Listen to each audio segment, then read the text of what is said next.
Eles achavam que eu estava dormindo. Meus 2 filhos, Ricardo e Vanessa, estavam parados ao pé da minha cama no hospital, discutindo em voz baixa. Mas eu não estava dormindo. Eu estava com os olhos fechados porque a dor na alma era maior que a dor no corpo. Eu ouvi o Ricardo dizer: se ela durar mais 6 meses, a gente perde a chance de vender a casa na alta do mercado. E a Vanessa, minha caçula, a menina que eu ninei tantas noites com febre, respondeu: relaxa. O médico disse que o coração dela está fraco. O asilo vai cuidar do resto. É só questão de tempo até a gente pôr as mãos em tudo. Naquele momento, meu coração não parou, mas ele congelou. Eles não sabiam, mas estavam assinando a própria sentença. Porque eu não ia morrer. Eu ia viver para ensinar a lição que esqueci de dar quando eles eram crianças. Eu me chamo Lourdes. Tenho 78 anos e até 3 meses atrás eu achava que tinha uma família. Eu fui professora a vida inteira. Ensinei centenas de crianças a ler, a escrever, a respeitar os mais velhos. Trabalhei em 2 turnos, dobrei plantão, corrigi provas de madrugada com uma xícara de café preto esfriando na mesa, tudo para que o Ricardo e a Vanessa tivessem o melhor. As melhores escolas, cursos de inglês, natação, faculdade paga. Eu e meu falecido marido, o Alberto, construímos um patrimônio com suor. Não éramos milionários, mas tínhamos nossa casa grande no bairro Nobre, alguns terrenos no interior e uma vida confortável. Quando o Alberto morreu, há 5 anos, a casa ficou grande demais para mim. O silêncio nos corredores era ensurdecedor. Eu mantinha o jardim impecável, as roseiras do Alberto sempre podadas, esperando a visita dos meus netos no domingo. Mas os domingos vinham e iam, e o telefone mal tocava. Mãe, estou muito ocupado essa semana, o Ricardo dizia. Mãe, as crianças têm festa de aniversário, não vai dar para ir, a Vanessa inventava. Eu engolia o choro. Fazia um chá e sentava na varanda, vendo os vizinhos receberem a família. Eu me perguntava onde eu tinha errado. Será que fui uma mãe ruim? Será que amei demais e disciplinei de menos? A virada aconteceu quando eu tive uma queda na cozinha. Nada grave, apenas um escorregão. Mas foi o pretexto que eles precisavam. Apareceram lá em casa com caras de preocupação excessiva, daquelas que a gente vê em novela ruim. Mãe, isso não pode continuar, disse o Ricardo, olhando para os móveis de madeira maciça como se já estivesse calculando o preço no antiquário. A senhora não pode morar sozinha. É perigoso. Eu estou bem, meu filho. Foi só um tombo. Não, mãe. A Vanessa segurou minha mão. As unhas dela, compridas e pintadas de vermelho, arranhavam levemente minha pele fina. Nós encontramos um lugar maravilhoso. É um residencial sênior. Tem atividades, tem médicos, tem gente da sua idade. Vai ser como um hotel. A senhora vai ficar lá só até se recuperar totalmente. Prometo. Eu olhei nos olhos dela. Eram os olhos do pai dela. Eu queria acreditar. Deus sabe como eu queria acreditar que eles estavam preocupados com a minha segurança e não com a escritura da casa. A mala que fizeram para mim era pequena. Não precisa levar muita coisa, mãe. Lá tem tudo, disseram. Colocaram algumas camisolas, meus remédios e a foto do Alberto. Deixaram para trás meus livros, minhas plantas, minha máquina de costura antiga, tudo o que fazia de mim, eu. A viagem até o Lar Recanto de Luz foi silenciosa. O Ricardo dirigia rápido, impaciente com o trânsito. A Vanessa mexia no celular o tempo todo, digitando freneticamente. Ninguém me perguntou como eu estava me sentindo. Ninguém segurou minha mão no banco de trás. Eu olhava pela janela, vendo a cidade passar, sentindo um aperto no peito que subia até a garganta. Era uma mistura de medo e uma tristeza profunda, cinza. Quando chegamos, o lugar não parecia um hotel. O portão de ferro era pesado. O prédio era antigo, com uma pintura descascada. O cheiro. Ah, o cheiro. Assim que entrei na recepção, o cheiro de desinfetante barato, misturado com sopa de legumes cozida demais, me atingiu. É o cheiro do fim da linha. Uma enfermeira simpática, mas com um olhar cansado, veio nos receber. Dona Lourdes? Vamos levá-la para o quarto. Meus filhos nem entraram para ver onde eu ia dormir. A gente tem que correr, mãe. O trabalho espera, Ricardo disse, dando um beijo seco na minha testa. Fica bem. Domingo a gente vem. Eles viraram as costas e saíram. Ouvi o barulho do motor do carro se afastando. E ali, sentada numa poltrona de vinil rasgada na recepção, eu percebi. Não era uma recuperação, era um descarte. Os primeiros dias foram um borrão. Meu quarto era compartilhado com uma senhora que não falava, a Dona Lourdes. Ela passava o dia olhando para a parede, gemendo baixinho. A minha cama era dura, o lençol áspero pinicava minha pele. A comida era sem sal, servida em bandejas de plástico. Mas o pior não era o conforto físico, era a esperança que teimava em ficar acesa. Todo dia eu acordava pensando, hoje a Vanessa liga. Hoje o Ricardo aparece. Eu ficava sentada no banco do jardim, um quadrado de grama seca nos fundos do prédio, olhando para o portão. Cada vez que a campainha tocava, meu coração disparava. Será que eram eles? Uma semana se passou. 2. O telefone na enfermaria tocou algumas vezes, mas nunca era para mim. Comecei a notar os detalhes. As roupas dos outros idosos, algumas manchadas, a falta de paciência de alguns funcionários, o jeito como tratavam a gente como criança. Vamos tomar o remedinho, vovó. Eu não sou vovó deles, sou Lourdes, professora Lourdes. Mas ali eu era só um número, um corpo esperando o tempo passar. Eu ainda tentava justificá-los na minha cabeça. Eles trabalham muito, eu pensava. A vida moderna é corrida. Mas a dúvida, aquela semente amarga, já estava plantada. Lembrei de quando eles eram pequenos, do Ricardo com febre e eu passando a noite em claro com toalhas úmidas na testa dele. Da Vanessa chorando porque quebrou a boneca e eu consertando com todo cuidado. Eu dei minha vida, minha juventude, minha energia para eles. E agora, o retorno era esse silêncio cruel. Certa tarde, a enfermeira-chefe, Cláudia, veio falar comigo. Dona Lourdes, seus filhos deixaram os pagamentos em ordem, mas não deixaram roupas de frio suficientes. A previsão é de geada para a semana que vem. A senhora quer que eu ligue para pedir? Por favor, minha filha, peça para trazerem meu cardigã azul, aquele que eu tricotei. Ela ligou na minha frente. Colocou no viva-voz porque estava anotando algo no prontuário. Alô? É a Vanessa? Aqui é do lar. Sua mãe precisa de agasalhos. Ouvi a voz da minha filha, clara e irritada. Ai, agora não dá. Estou no meio de uma reunião. Pega qualquer coisa que tiver no achados e perdidos daí. Depois eu vejo isso. Não me liguem por bobagem. O bip do telefone desligando ecoou na sala. A enfermeira me olhou, sem graça, tentando esconder a pena. Ela deve estar muito ocupada, né, Dona Lourdes? Eu forcei um sorriso que doeu nos músculos do rosto. É, muito ocupada. Naquela noite, o frio chegou. Mas o frio que eu sentia não vinha da janela aberta. Vinha de dentro. Vinha da certeza de que eu não era mais mãe para eles. Eu era um problema a ser resolvido. Um custo. E foi nessa noite gelada, enrolada num cobertor fino que cheirava a naftalina, que a tristeza começou a dar lugar a outra coisa. Uma pequena faísca de indignação. A solidão no asilo tem um peso físico. É como carregar um saco de cimento nas costas o dia inteiro. O tempo aqui não passa em horas, passa em batidas de relógio e em refeições sem gosto. Café da manhã, almoço, lanche, jantar. E o silêncio da noite, que é o pior de todos. O Natal estava chegando. No asilo, eles tentaram decorar o refeitório. Penduraram umas guirlandas de plástico poeirentas e montaram uma árvore torta num canto. Tocavam músicas natalinas num rádio velho. Noite feliz. Que ironia! Eu tinha certeza que no Natal eles viriam. Era a data sagrada da nossa família. Eu sempre fazia o peru, a farofa com passas que o Ricardo reclamava, mas comia 2 pratos. A rabanada, que a Vanessa adorava. Dia 24 de dezembro. As famílias começaram a chegar. O pátio se encheu de risadas, de crianças correndo, de sacolas de presentes.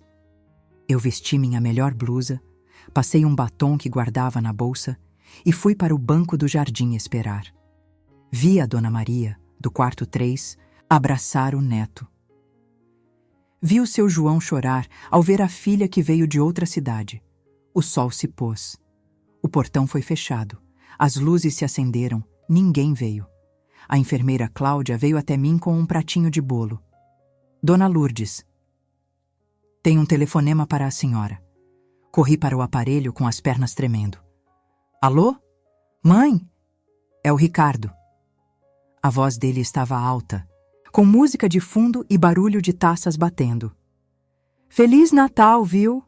A gente não conseguiu ir aí hoje, o trânsito estava infernal e a Vanessa teve um problema com a babá das crianças. Mas a gente te ama. Beijo. E desligou. Nem me deixou responder. Nem me deixou ouvir a voz dos meus netos. Ao fundo, eu ouvi a risada da minha nora. Eles estavam na minha casa. Eu sabia. Reconheci o barulho do relógio de pêndulo que fica na sala de jantar ao fundo da ligação. Eles estavam celebrando o Natal na minha casa, comendo na minha mesa, sem mim. Aquela noite eu não dormi. Chorei até não ter mais lágrimas. Senti-me um lixo, descartável, inútil. Mas a humilhação final veio 2 semanas depois. Era uma terça-feira de manhã. Eu estava na sala de TV, fingindo assistir a um programa de culinária, quando ouvi vozes conhecidas no corredor. Eram eles, Ricardo e Vanessa. Meu coração deu um salto. Finalmente vieram me ver. Eu ia me levantar para ir ao encontro deles, mas parei. Eles não estavam vindo para a sala de TV. Eles estavam parados no corredor, conversando com a diretora do asilo. E eles achavam que ninguém estava ouvindo. Eu me encolhi atrás de uma coluna larga. Minha audição, graças a Deus, sempre foi impecável. Olha, diretora, era a voz do Ricardo impaciente. A gente precisa de um laudo. Laudo? A diretora perguntou. É, um documento dizendo que a mamãe não está mais. Sabe, que ela não responde por si. Senilidade, demência, qualquer coisa técnica. Mas o senhor Ricardo, a dona Lourdes é uma das residentes mais lúcidas que temos. Ela lê jornal todo dia, conversa, ajuda na horta. Ah, para com isso. A Vanessa interrompeu, a voz estridente. Ela esquece as coisas o tempo todo. Outro dia ela me ligou achando que era aniversário do papai. Ela está gagá. A gente precisa vender a casa para pagar. O tratamento dela aqui, que é muito caro. E sem a interdição dela, a gente não consegue mexer nas contas do banco nem vender os imóveis. Senti meu sangue gelar. Eles não queriam me visitar. Eles queriam me interditar. Queriam me declarar louca para roubar o que era meu. Nós temos um comprador para a casa principal, continuou Ricardo, baixando o tom de voz num sussurro conspiratório que eu ouvia perfeitamente. O dinheiro vai entrar na conta dela. Se a gente tiver a procuração total e a curatela, a gente transfere para a nossa conta e resolve os problemas da empresa. A velha nem vai saber. Ela vai morrer aqui mesmo. Para que ela precisa de dinheiro? A velha nem vai saber. Para que ela precisa de dinheiro? Aquelas frases ecoaram na minha cabeça como tiros. Minhas mãos, apoiadas na parede fria, tremiam de ódio. Não era mais tristeza. Era uma fúria que eu não sentia há anos. Eu não posso dar um laudo falso, disse a diretora hesitante. Todo mundo tem um preço, diretora, Ricardo disse, com aquela arrogância que eu detestava. A gente pode fazer uma doação generosa para o asilo. Pense nisso. Voltamos na semana que vem com o nosso advogado e os papéis prontos. Só precisamos da sua assinatura atestando a incapacidade mental. Eles foram embora sem nem olhar para o meu quarto, sem me dar um oi. Eu voltei para o meu quarto, as pernas bambas, sentei na cama e olhei para o espelho. Vi uma senhora de cabelos brancos, com rugas profundas, mas nos olhos. Nos olhos não havia demência, havia fogo. Eles achavam que eu era uma velhinha indefesa, achavam que eu estava caduca, achavam que podiam me apagar como se apaga uma vela velha. Eles se esqueceram de quem eu sou. Esqueceram que fui eu que administrei as contas da casa por 40 anos. Esqueceram que fui eu que negociei as dívidas quando o Alberto quase faliu nos anos 90. Esqueceram que, antes de ser mãe deles, eu sou uma mulher. Abri minha gaveta de cabeceira e tirei meu caderno de anotações. Minha mão, antes trêmula, agora segurava a caneta com firmeza. Ricardo, Vanessa, tentativa de interdição fraudulenta. Data: 12 de janeiro. Eu não ia deixar barato. Se eles queriam guerra, teriam guerra. Mas não uma guerra de gritos e barracos. Seria uma guerra silenciosa, inteligente e devastadora. Lembrei-me do cartão de visita que guardava no fundo da carteira há anos. Dr. Mendes. Um antigo aluno meu, que hoje era um dos advogados mais respeitados da cidade. Ele sempre me mandava cartões de Natal. A minha professora favorita, estarei sempre à disposição. Será que ele ainda se lembrava? Eu precisava de um telefone. Precisava de privacidade. Esperei a troca de turno da noite. A enfermeira da madrugada, Joana, gostava de mim. Ela sempre me trazia um chá extra. Joana, chamei baixinho quando ela passou. Preciso de um favor enorme, de vida ou morte. O que foi, dona Lourdes? Está sentindo dor? Não. Preciso usar seu celular e preciso que ninguém saiba. Ela hesitou, olhou para o corredor deserto e me entregou o aparelho desbloqueado. Disquei o número, rezando para que não tivesse mudado. Chamou 1, 2, 3 vezes. Alô? Uma voz grossa e cansada atendeu. Dr. Roberto Mendes? Aqui é a professora Lourdes, Lourdes Vasconcelos. Houve uma pausa do outro lado. Professora Lourdes? Minha nossa! Que honra! Aconteceu alguma coisa? Respirei fundo. Senti o cheiro de hospital, o frio da noite, mas pela primeira vez em meses me senti poderosa. Aconteceu, Roberto. Meus filhos estão tentando me roubar e me declarar louca. Eu preciso de você. E preciso que você traga um gravador. A semana seguinte foi um exercício de atuação digno de um Oscar. Quando a enfermeira Cláudia entrava no quarto, eu fingia estar confusa, perguntando que dia era hoje. Eu precisava ganhar tempo. Precisava que todos acreditassem que o plano do Ricardo e da Vanessa estava funcionando para que eles relaxassem. A arrogância seria a ruína deles. O Dr. Roberto Mendes veio me visitar no domingo de manhã, fora do horário de pico. Ele entrou no quarto elegante, de terno, mas com o mesmo sorriso gentil do menino que sentava na primeira carteira. Para a recepção, ele disse que era um sobrinho distante. Professora? Ele segurou minhas mãos e seus olhos marejaram ao ver o lugar onde eu estava. Como eles puderam fazer isso com a senhora? A ganância, meu filho, faz as pessoas esquecerem quem são. Mas vamos ao que interessa. Nós sentamos e eu contei tudo, cada detalhe. A venda da casa, a tentativa de interdição, as conversas que ouvi. Roberto ligou o gravador do celular e anotou tudo. A situação é grave, dona Lourdes, mas nós temos um trunfo que eles desconhecem. Roberto sorriu, tirando uma pasta da maleta. A senhora se lembra daquelas terras no interior? Aquelas que o Alberto comprou décadas atrás e que todos achavam que não valiam nada? Lembro. Um brejo, era o que o Ricardo dizia. Pois é. A região foi rezoneada mês passado. Uma grande multinacional vai construir um centro logístico lá. O valor das terras triplicou. E mais importante, a casa onde a senhora morava. Ela não está apenas no nome da senhora.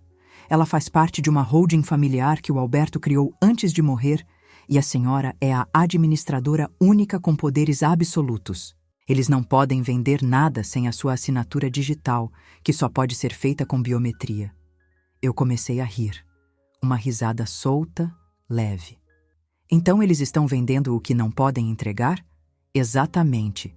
Eles já pegaram um sinal do comprador, provavelmente gastaram o dinheiro, e agora estão desesperados pela sua assinatura ou pela interdição para legalizar o golpe. Se não conseguirem, vão ter que devolver o dinheiro que não tem mais. Roberto, eu quero mudar meu testamento. Hoje. É claro. O que a senhora quer fazer?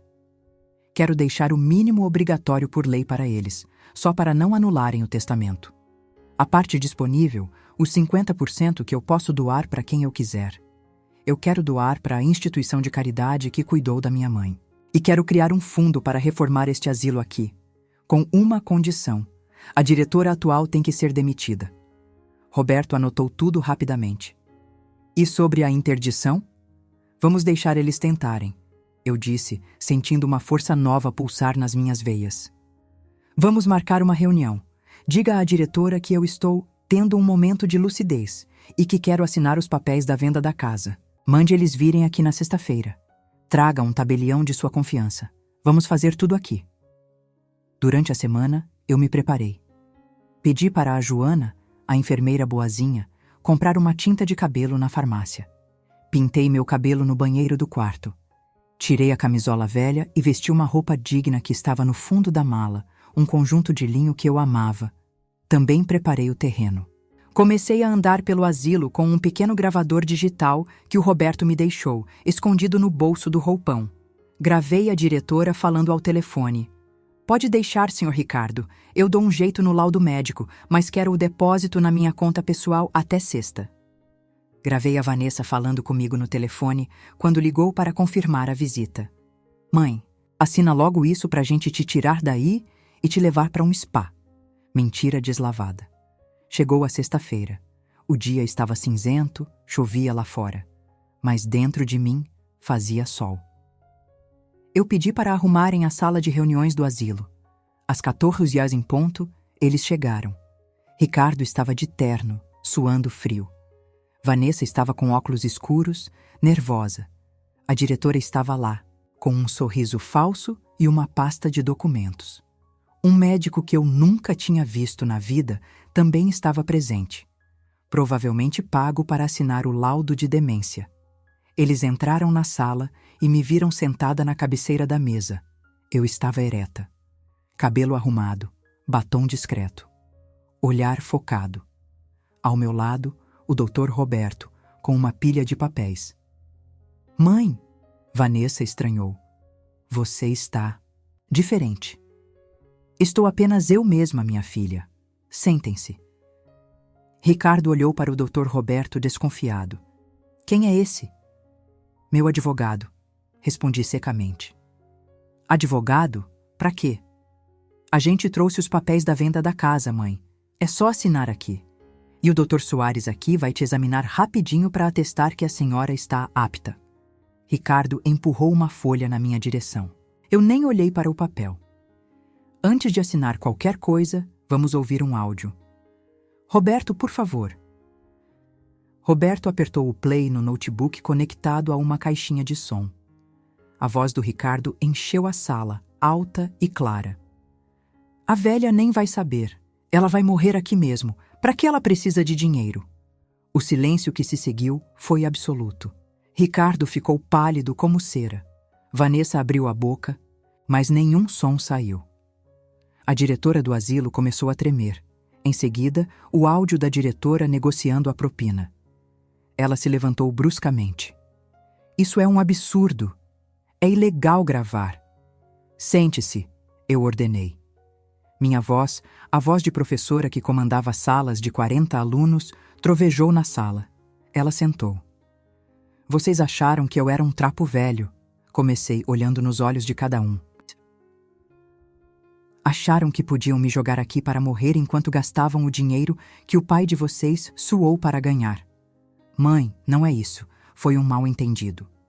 Vanessa começou a chorar, lágrimas de crocodilo. Cala a boca, Vanessa. Eu disse calmamente. Acabou o teatro. Eu sei que vocês já gastaram o sinal da venda da casa. Eu sei que a empresa do Ricardo está falida por incompetência. E eu sei que vocês não me amam. Ricardo bateu na mesa. A senhora não pode fazer nada. A senhora está senil. O médico vai atestar. Dr. Roberto interveio, calmo e letal. O Dr. Soares, se preza pelo CRM dele, não vai atestar nada falso hoje, vai? Porque eu tenho aqui 3 laudos de neurologistas renomados, datados desta semana, atestando a plena saúde mental da Dona Lourdes. Se o senhor assinar um laudo contrário, será denunciado ao Conselho Regional de Medicina e processado criminalmente por fraude. O médico contratado por eles pegou sua maleta e saiu da sala sem dizer uma palavra. Ricardo afundou na cadeira. Ele sabia que estava acabado. Agora vamos às consequências, eu disse, abrindo minha pasta. A casa não será vendida. O contrato que vocês fizeram é nulo. Vocês vão ter que se virar para devolver o dinheiro ao comprador. Mas, mãe, eu não tenho esse dinheiro. Eles vão me processar. Eu vou ser preso. Ricardo gritou desesperado. Eu olhei para ele. Senti uma pontada de dor materna, mas lembrei do Natal solitário. Lembrei do frio. Você devia ter pensado nisso antes de medir meu caixão, meu filho. E tem mais, continuou Roberto. Dona Lourdes está revogando todas as procurações anteriores, e ela acaba de fazer uma doação em vida das terras do interior. Os olhos da Vanessa brilharam por um segundo. Doação? Pra gente? Eu sorri. Um sorriso de quem finalmente encontrou a paz através da justiça. Não, querida, para a caridade. A sala parecia pequena demais para o tamanho do choque deles. Ricardo estava com a cabeça entre as mãos, murmurando: não pode ser, não pode ser. Vanessa chorava copiosamente, mas agora era choro de verdade, choro de quem perdeu o chão, o teto e o futuro fácil que planejava. Vocês têm 30 dias para sair da minha casa, eu anunciei. Vou colocar o imóvel à venda, mas do meu jeito, no meu tempo. E o dinheiro vai para o meu tratamento, para as minhas viagens, para o que eu quiser fazer. Mãe, a senhora vai nos deixar na rua? Vanessa perguntou, incrédula. Com seus netos? Meus netos são bem-vindos para me visitar. Eu pagarei a escola deles diretamente à instituição. Mas vocês? Vocês são adultos, saudáveis, vão trabalhar, vão construir o de vocês, como eu e o pai de vocês fizemos. A mamata acabou. Eu me levantei, senti minhas pernas firmes. Roberto, por favor, acompanhe-os até a saída. E diretora? A polícia deve chegar em breve para conversar sobre a negociação de laudos falsos. Tenho certeza que a senhora terá muito a explicar. Eu saí da sala de reuniões e fui para o jardim. O ar parecia mais limpo. A chuva tinha parado e um raio de sol tímido furava as nuvens cinzas. Nos meses que se seguiram, a justiça foi feita. A diretora foi afastada e o asilo passou por uma intervenção. Com a doação que fiz, parte do dinheiro das terras, o lugar foi reformado. Camas novas, comida de qualidade, funcionários treinados e humanizados. Eu decidi continuar morando aqui. Sim, eu poderia voltar para minha mansão, mas aquela casa grande e vazia não era mais meu lar. Meu lar agora era aqui, onde eu podia ajudar a Dona Lourdes, que começou a falar de novo graças a uma fonoaudióloga que contratei. Onde eu podia jogar cartas com o seu João. Onde eu não era sozinha. Ricardo e Vanessa tentaram recorrer na justiça. Alegaram insanidade, coação, tudo. Perderam em todas as instâncias. As gravações eram provas irrefutáveis. Ricardo teve que vender o carro de luxo e se mudar para um apartamento pequeno para pagar as dívidas. Vanessa teve que arrumar um emprego como recepcionista. Dizem que a justiça tarda, mas não falha. Eu discordo. A justiça dos homens tarda, mas a lei da semeadura não falha nunca. O que você planta, você colhe. Eles plantaram abandono e desprezo e colheram a dureza da vida real. Eu ainda vejo meus netos. Eles vêm me visitar, trazidos pelo motorista que contratei sem os pais. Eu conto histórias, dou doces, ensino a lição de casa. Eles estão aprendendo que a avó não é caixa eletrônico, a avó é amor. Hoje, sentada na varanda reformada do asilo, tomando um chá de camomila quente numa xícara de porcelana bonita que comprei, eu sinto paz. Não tenho raiva deles. A raiva passou, cumprindo seu papel de combustível para a minha defesa. Agora, sinto apenas uma calma imensa. Eu recuperei minha dignidade, recuperei minha voz. E o mais importante, descobri que minha força não vinha do dinheiro ou da casa, vinha de dentro de mim, da certeza de que eu mereço respeito. Muitos idosos no Brasil e no mundo passam pelo que eu passei. São silenciados, dopados, explorados por quem deveria protegê-los. Se a minha história serve de alguma coisa, é de alerta. Não subestimem os cabelos brancos. Nós temos história, temos vivência e, acima de tudo, ainda estamos vivos. Enquanto houver um sopro de vida, há tempo para virar o jogo. Eu sou Lourdes e eu venci. Se você chegou até aqui, muito obrigada por me ouvir. Se essa história te emocionou, se você sentiu raiva, tristeza ou até satisfação ao ver a justiça sendo feita, deixe seu like neste vídeo. Isso me ajuda a saber que essas histórias importam e ajuda outras pessoas a encontrarem esses relatos também. Inscreva-se no canal se você quer ouvir mais histórias como essa. E ative o sininho para não perder nenhum vídeo. Assim você recebe notificação sempre que eu postar uma nova história. Compartilhe esse vídeo com seus amigos, sua família. Talvez alguém que você conhece precise ouvir isso hoje. E me diga, comente aqui embaixo, o que você faria no meu lugar? Você perdoaria seus filhos ou faria o mesmo que eu fiz? Eu leio todos os comentários e quero muito saber a sua opinião. Obrigada por estar aqui. Até a próxima história. Que Deus abençoe vocês.